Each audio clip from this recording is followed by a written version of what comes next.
অভিযোগ কেন হচ্ছে অভিষেক ব্যানার্জি? ভুয়ো নামগুলো কাটা হয়েছে বলে অভিযোগ? মৃত ব্যক্তি, ডুপ্লিকেট, শিফটেড, রোহিঙ্গা অনুপ্রবেশকারীর নামগুলো কাটা হয়েছে বলে অসুবিধা হচ্ছে?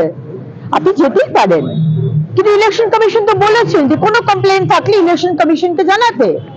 কোন জীবন্ত ভোটার যে বেঁচে আছেন তার নামটা কাটা হয়েছে, আপনি ইলেকশন কমিশনকে কমপ্লেন করুন, আপনি আদালতে যেতে পারেন। কিন্তু আপনারা যদি মনে করেন অভিষেক ব্যানার্জি, যে আপনি দুদিন আগে ভার্চুয়াল মিটিং এ যেটা বলেছেন আমরা শুনলাম, যে এতগুলো নাম কাটা হলে তৃণমূলের অসুবিধা হয়ে যাবে, এখন সেই অসুবিধা তো আমরা ঠিক করতে পারবো না। বাংলার মানুষকে ইলেকশন কমিশন একটি কনস্টিটিউশনাল বডি একটি স্বচ্ছ ভোটার রোল দেবেন।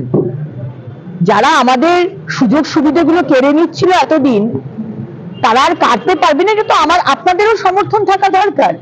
তাই আপনি যেতেই পারেন, তাতে কোনো অসুবিধা নেই, কিন্তু আপনি গোলাবার যে চেষ্টা করছেন, এসআইআর বন্ধ করার চেষ্টা করছেন, সেটা কিন্তু হবে না। কালকে কেন্দ্রীয়